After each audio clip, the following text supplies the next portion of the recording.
All right, let's get right into it. Today, we're diving deep into the world of AI, and we're looking at it through three critical lenses. First, the massive push to build it a conscious. Second, its incredible real-world impact, from medicine all the way to math. And finally, the powerful new tools that are making it all happen. And that quote right there, it really hits the nail on the head. We are leaning on AI for some seriously high-stakes decisions. Think finance, think healthcare. In that world, trust isn't a feature. It's everything. It's the entire foundation. So the big question is, how in the world are we supposed to build that trust? So to really get a handle on how the industry and researchers are tackling this, we're going to explore three key areas. First up, we'll look at the quest to literally build an AI conscience, making these systems safer, more ethical.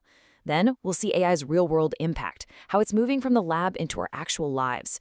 And finally, we'll check out the engine room, the tools and platforms that are powering all this innovation. So let's jump into that first frontier. This is all about building that trust we were just talking about. It's the quest to give AI a conscience. Because, let's be honest, power without responsibility is a pretty scary thing. So we're going to look at the crucial work being done to make AI reliable, fair, and most importantly, safe. A huge piece of this puzzle is something called fairness auditing. You can basically think of it as an ethics audit for algorithms. A really cool example of this is a new framework called Nishpaksh, which, by the way, is Hindi for impartial. The whole idea is to create a standard, totally transparent way to certify that an AI model is actually fair and isn't just amplifying our own human biases. Okay, next up is a really fascinating idea: machine unlearning.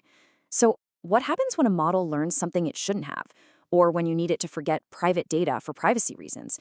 You can't just hit a delete button. That's where new methods like GRIP come in. It can actually force a model to forget specific things. What's so wild is that it works on even these massive, super complex mixture of experts models without having to retrain the whole thing from scratch. For privacy and for fixing AI mistakes, this is an absolute game changer. And the safety effort is really branching out. I mean, researchers are doing everything from creating these detailed catalogs of potential AI harms to pushing for AI that can verify research instead of just making things up. They're even studying the psychology of how we humans interact with and trust these systems. It really is about building safety into every single layer.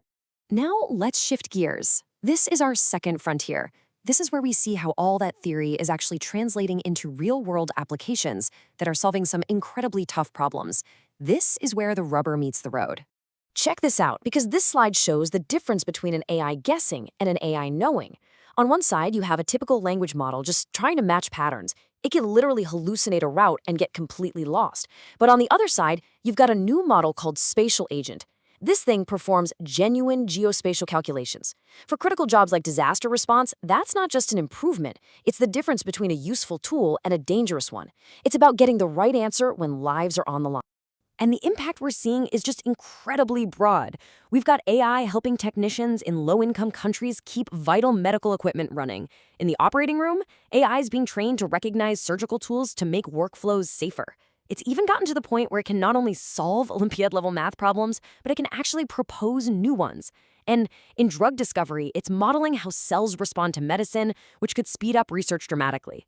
The scope is just staggering. Okay, on to our third and final frontier. Let's look under the hood. None of this progress happens in a vacuum, right? It all needs a powerful engine room full of new tools, new infrastructure, and new platforms that make building AI faster and more accessible for everybody. And you've got the industry giants laying down the groundwork. Take NVIDIA, for example. They're not just making chips anymore. They're creating open models for complex stuff like weather forecasting, and they're partnering up to build these massive AI factories. You can think of this as the foundational infrastructure that lets thousands of other companies and researchers build their own innovations right on top.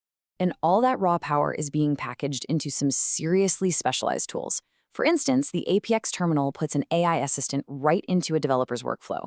Then you have HeyTraders, which lets financial analysts run super complex research just by asking questions in plain English.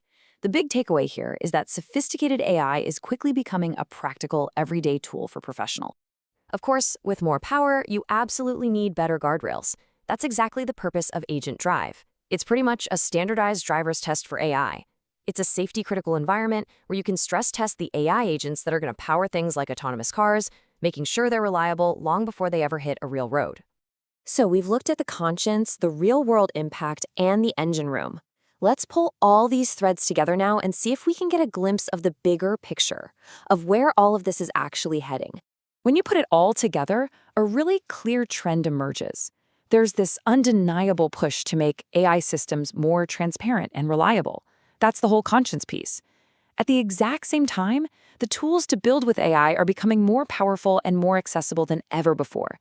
This is leading to this deeper, more complex integration with critical human decisions.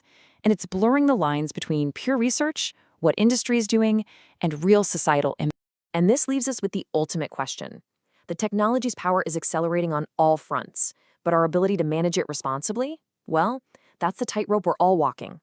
As these frontiers expand at what feels like an exponential rate, the choices we all make today about which problems to solve and which guardrails to build, those choices are going to define the future of this technology for every single one of us.